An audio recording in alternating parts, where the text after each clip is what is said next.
Soon after I started coming back on HF in my second innings in ham radio, it was VU2TUM who told me that several radio amateurs from different parts of the country joined together on 7050 kHz daily morning to check radio propagation on 40 meter.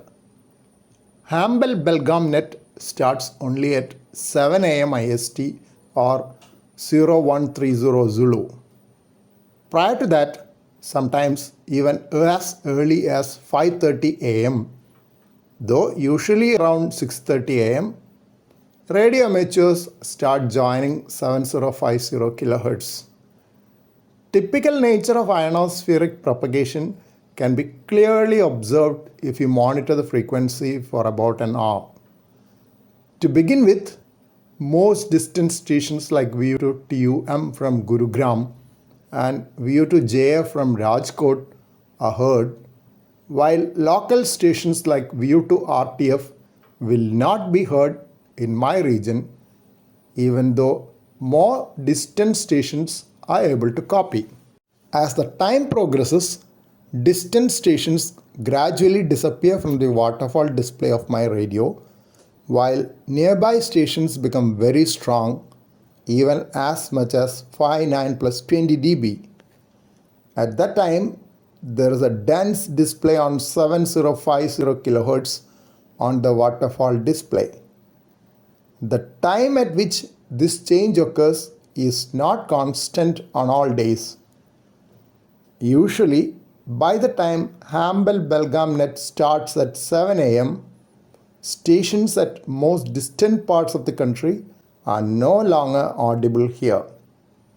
But net control VU2KOZ from Belgaum is still able to pick them up, being nearer to the net control location more than 500 km north of my location. Further down the timeline, net control also will not be able to pick them up. While my radio signals are heard by the net control very well before 7 am, copy will be less later on as solar radiation increases the angle of reflection from the ionosphere as day progresses. Most interesting observation was noted during the G5 extreme geomagnetic storm. There were a lot of us on 7050 kHz prior to the occurrence of the storm at about 6:55 am local time. Usual pattern is that anyone coming on frequency is given an opportunity to call as many stations as can be heard locally. That way, all of us get to know the propagation of our signals to different regions. Sometimes Alpha 41 Lima Delta also turns up on the frequency and gives out a few calls. On the day of the geomagnetic storm, there was a sudden radio blackout with all signals from the more distant stations vanishing from the waterfall display.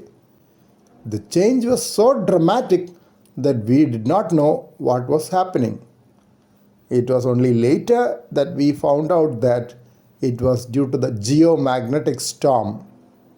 We could hear only the stations within about 200 km, that too only with a very feeble copy and waterfall display.